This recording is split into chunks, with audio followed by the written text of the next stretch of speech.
Κεφάλαιο 8. Λόγοι γέροντος Πορφυρίου. Περί Εκκλησίας.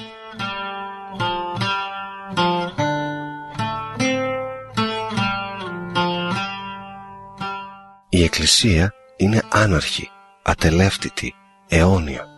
Όπως ο ιδρυτής της, ο Τριαδικός Θεός, είναι άναρχος, ατελεύτητος, αιώνιος. Η Εκκλησία είναι άκτιστη, όπως και ο Θεός είναι άκτιστος.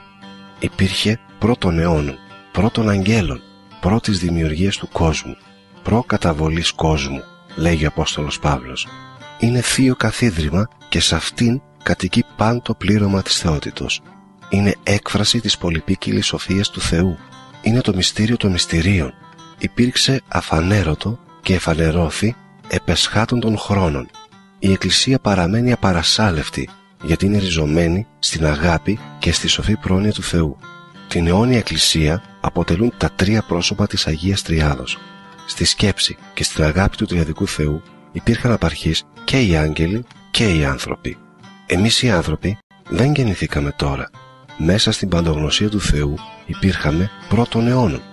Η αγάπη του Θεού μας έπλασε κατ' εικόνα και καθομοίωσήν του. Μας συμπεριέλαβε στην Εκκλησία παρότι εγνώριζε την αποστασία μας. Μας έδωσε τα πάντα για να μας κάνει και εμάς θεούς κατά χάριν και δωρεάν. Εν τούτοις εμείς, κάνοντας κακή χρήση της ελευθερίας μας, εχάσαμε το αρχαίγωνον κάλος, την αρχαίγωνη δικαιοσύνη και αποκοπήκαμε από την Εκκλησία. Έξω από την Εκκλησία, μακριά από την Αγία Τριάδα, εχάσαμε τον Παράδεισο, το παν. Έξω όμως από την Εκκλησία δεν υπάρχει σωτηρία, δεν υπάρχει ζωή. Γι' αυτό η σπλαχνική καρδιά του Θεού Πατέρα μας δεν μας άφησε έξω από την αγάπη Του. Άνοιξε για μας πάλι τις πύλες του Παραδείσου, επεσχάτων των χρόνων και φανερώθη εν σαρκή. Με τη Θεία Σάρκωση του μονογενούς Υιού του Θεού φανερώθηκε πάλι στους ανθρώπους το προαιώνιο σχέδιο του Θεού για τη σωτηρία του ανθρώπου.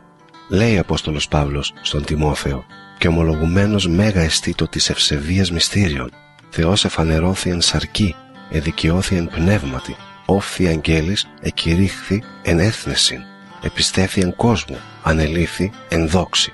Τα λόγια του Αποστόλου Παύλου είναι λόγια πυκνά σε νοήματα, θεία λόγια, ουράνια. Ο Θεός εν διαπείρω αγάπη Του μας ένωσε πάλι με την Εκκλησία Του στο πρόσωπο του Χριστού. Μπαίνοντας στην άκτιστη Εκκλησία, ερχόμαστε στον Χριστό.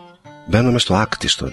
Καλούμαστε δηλαδή και εμείς οι πιστοί να γίνουμε άκτιστοι κατά χάριν, να γίνουμε μέτοχοι των θείων ενεργειών του Θεού, να μπούμε μέσα στο μυστήριο της θεότητος, να ξεπεράσουμε το κοσμικό μας φρόνημα, να αποθάνουμε κατά των παλαιών άνθρωπων και να γίνουμε ένθεοι.